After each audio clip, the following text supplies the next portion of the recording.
Hi, hello, welcome back. My name is Devraj, this is Foundations of Bioenergetics, and it is, I believe, number 14 in the series, ongoing series. And this week I want to look at catharsis. Catharsis is a very interesting topic and one that I've been entangled with a lot when I first started to get into therapy about 25 years ago. And I think what we really mean by catharsis, or I think the way the normal person sees the word, is it's relating to the expression of emotion that has some kind of positive effect afterwards. Now, when we consider emotions, there are two primary emotions that it's important to have access to, and they kind of underscore the whole rest of the emotions that exist. And that's within the context of body-based therapy. And those two emotions are basically pain, as in emotional pain, expressed through crying, weeping, feeling sad, and anger, which is expressed through being angry, through shouting, through pushing like a sense of boundary back out into the world towards some kind of perceived invading presence. Sometimes these emotions are called survival emotions. If you want to have a good life, in the sense of being vital, then you need to have good access to survival emotions. Anger and emotional pain are two of those, and the other is love. But rather than kind of trying to practice being loving, which is sometimes useful, it's generally deeper to get familiar with anger and pain, and then you find that love comes from the inside. You don't have to go out into the world and play games to get love from other people. It's more like you can feel it inside, and then you can just be honest with other people and steer your life in a way that, feels honest for you. But back to catharsis, with these survival emotions, what's important is to be confident with really feeling and expressing anger, feeling and expressing emotional pain. Now, this is a little bit of theory. On a more practical level, what catharsis actually is, what a cathartic exercise actually is invariably there's a form of repetitive physical movement, specific physical movement. And if you're lucky at some point, it's like that movement almost invokes something inside of you, and the movement starts to happen spontaneously, whatever it is, and you feel yourself being taken over by it. Like some force comes through you, causing a release, a force from your unconscious. I'll look at an example of that in a moment, but I think something that's really interesting to note about catharsis is that, if I look at my own life and when I got involved in therapy, I remember, around the end of the 1990s when I started to get interested in personal change and personal development, what was really pressing inside of me was a sense of a lot of blocked up emotions. I remember walking around London and feeling like if I could just really shout, and if I could just really cry, if I could just really cry my guts out, if I could really scream my guts out, then I would be okay. But a lot of stuff was blocked up inside of me, rather like a bit of plumbing, and it needed cleaning out in some way. And if my emotions could flow, if I could have this experience of really screaming and shouting, of really crying my guts out, then I would be okay. And this was the belief inside my own mind that brought me into, very cathartic end of therapy, around at the time the Osho scene.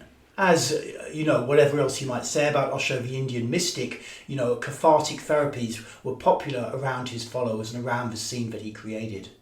And because of this, although I started with more mainstream therapy, more stuff that was based on psychology, regular psychology, I soon found it a bit lame because I really wanted this cathartic experience. And so I drifted to the outskirts, the periphery of therapy and all this kind of alternative stuff, because I didn't see that I could get it from the mainstream. And for myself, having dropped out about the age of 21, that wasn't like a big barrier for me to do that.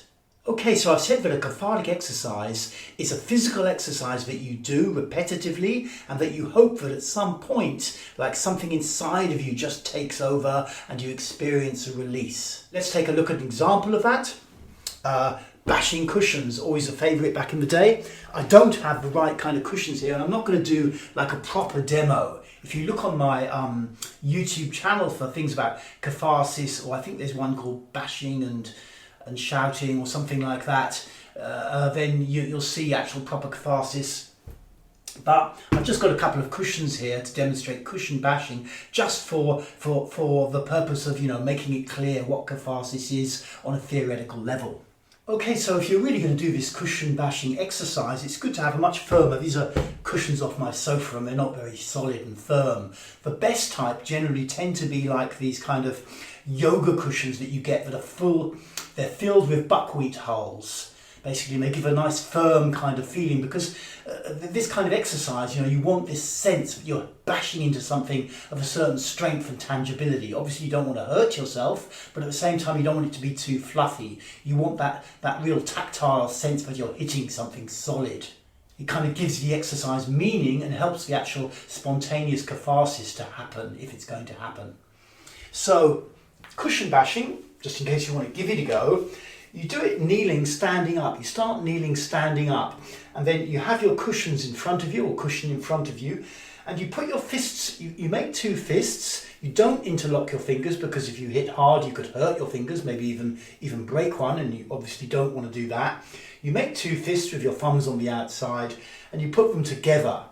And then you lift your arms right up above your head. This is very important to really open the back and stretch each time.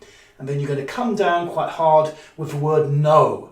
Or, if you spoke another language when you were a kid, not English, then use the word you spoke as a kid and for no. So you come down like, no!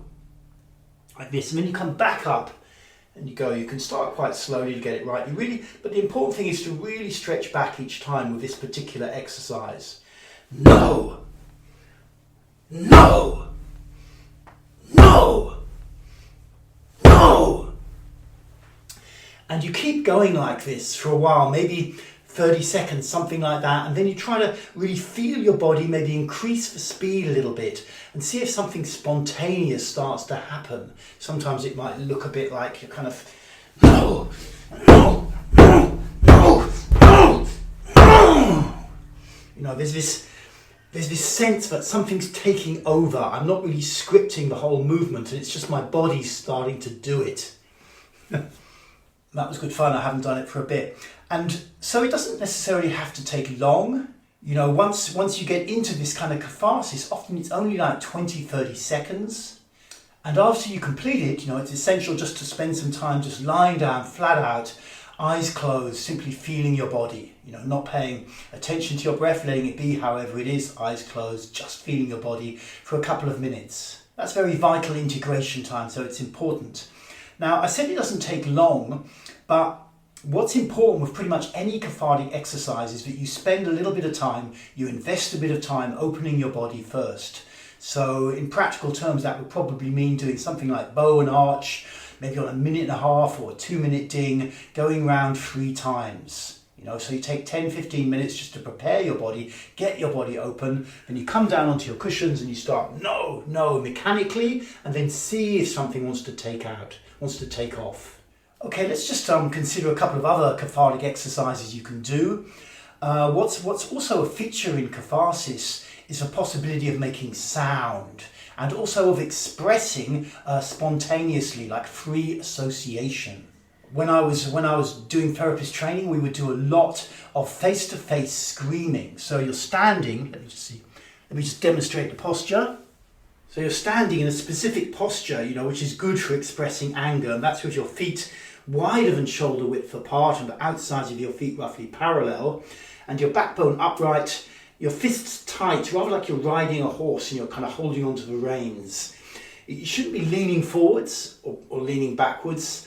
And you face someone about 1.5 meters, 2 meters away, so there's no danger of physical contact. You're not physically pushing against the person, and you simply shout at them, starting with the word no, and you free associate. And they do the same to you, shouting no. And what you'll notice in this, is that maybe at first it's all a bit weird and strange and you don't get into it, but then as you keep shouting no, and of course you're under pressure because the other person is shouting at you, you can't just play a sort of I'm the nice guy game, you've got someone shouting at you, even if it's not physically dangerous. So it stirs up energy inside of you and you start to shout back.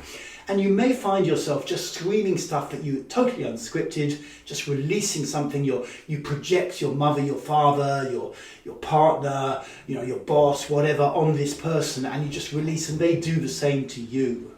So from this, there's two kinds of catharsis which can tend to happen. The first is this free association, that it digs into your mind, into your unconscious mind. You find yourself shouting stuff about your dad that you didn't know you were carrying around, and it's like a fishhook inside of you, digging stuff up and creating a release, an energetic release. And secondarily, just the act of shouting, you know, from your belly it starts to access energy, and there's this flow of energy up from the belly out towards the other person. They're doing the same to you. So it's not an abusive thing in any way.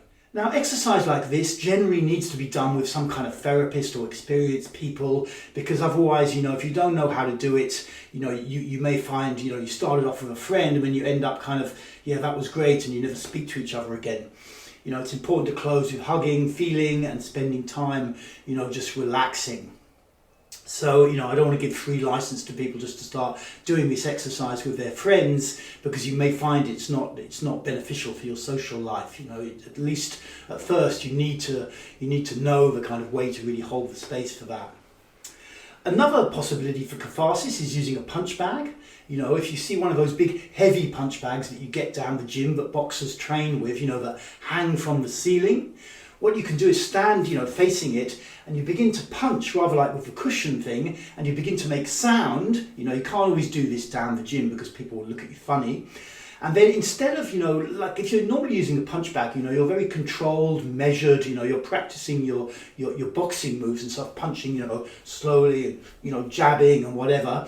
But if you're doing it in cathartically, you start mechanically punching, and then after about 10 seconds, you just go for it fully, and you make a lot of sound as well. So, you know, I can't demonstrate it. I don't have a punch bag, and I can't make a lot of noise in my flat, but it's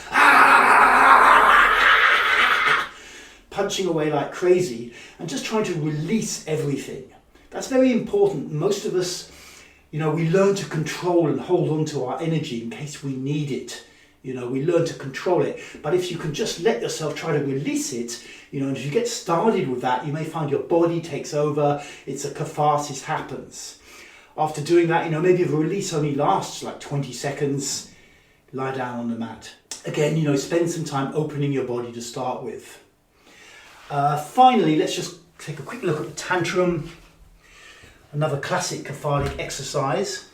And again, I don't really have the right equipment to demonstrate it properly, but you can get the idea.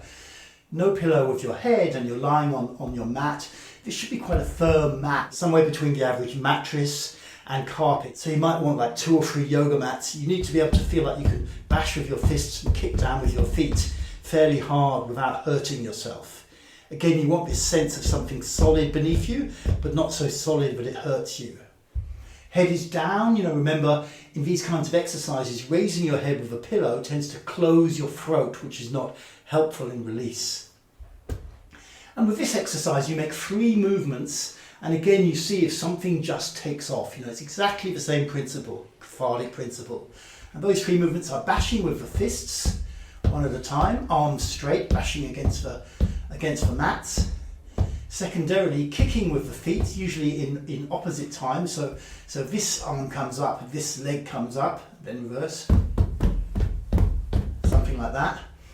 And then thirdly, and very importantly, you move your head and make sound. This is very important. A lot of people do catharsis and they lock their neck, and you don't really get a release. It's a control trip, basically. So you have to break that by moving your head from side to side and make sound. I won't do it fully, but just to get the idea, it's like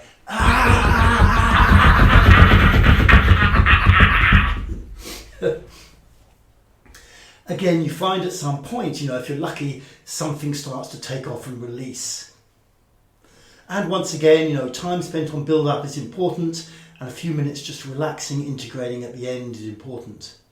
Okay, so that's catharsis. Actually, something else of interest here, particularly if you're a student of psychology or, you know, you're really getting into this kind of field, is that back in the early 1920s, Sigmund Freud, kind of the father of psychology, really, you know, he wrote a book, Beyond the Pleasure Principle, which was based around his experience of treating people in World War I.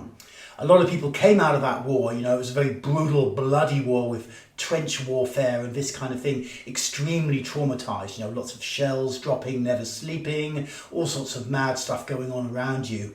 They came out of there very, very traumatized, and Freud began to work with them And he noticed this thing called compulsion repetition, or repetition compulsion, I think it was called in English, where traumatized people, the soldiers, would act out rituals, constantly working through the same things physically in their body or in their mind, the same scenarios going round and round. And from this, he also formulated that there was, because previously he created this concept of that basically life was based around eros, around pleasure, around the movement towards pleasure and life. And, following his experiences treating people in World War I, he said there's also a secondary drive, thanatos, which is a death drive, and that this repetition compulsion was part of this death drive, pushing the person, constantly into negative spaces, pushing them back. And what's interesting here is one of his students, a guy about 20 years younger, Wilhelm Reich, took opposition to this kind of concept of a death drive. Reich is generally considered to be the father of this type of therapy, certainly from the psychological mainstream, as I explored in an early video about the cult-like origins of this stuff. In many ways, he's more of a figurehead father than really the actual father. Maybe that's a little mean, but there's other things going on there. But that aside, this idea with repetition compulsion and the death drive became a real parting of the ways between Freud and Reich. Although they never really discussed it extensively. We'll look at this a little bit later on in a different episode, because it's very, very interesting when you consider, what life is really about. Is it always balanced by a death drive, by a drive towards death, a negativity? Or is the death drive simply the manifestation of a block inside of your being? And we'll look a little bit more deeply at that later on, but here you can probably spot that in Freud's repetition compulsion, it could be that the person is, kind of constantly dragging themselves back into negativity with their thinking or their body movements, but it also could be that drive is trying to dig in and release something. So what's happening is they're replaying certain events over and over in their mind, say, of a bad experience they had in the trenches, and at night, but rather than actually dragging them into a sort of death state, the intention is to do that so deeply that they hit the actual repressed emotion and allow it to come out and through. So that's a little adjunct to the theory of catharsis that's kind of interesting, and I will pick that up again when we look at this idea of eros, thanatos, life drive and death drive, and how valid they really are. I'll do that soon in another episode. Okay, cool. I hope you've learned some good stuff about catharsis. Feel free to give these techniques a go. Like I say, do be careful with them, particularly if it's one where you use two people. It's not always such a good idea to just do that unless you're experienced. Make sure you have time for relaxation afterwards, and be aware if you're not familiar with cathartic techniques and you haven't done them much before, they may stir up a lot of stuff which isn't evident at first, but a few hours later, you're going about your day and suddenly you're in a raging amount of emotions from basic social interactions. So just be aware, spend time feeling your body if that happens, and all should be good. Okay, cool. Thank you for tuning in, and don't forget to check my website, bioenergetics.org.uk, books, courses, one-to-one sessions, that kind of stuff. And I'll see you again soon with more foundations of body-based therapy. Thank you.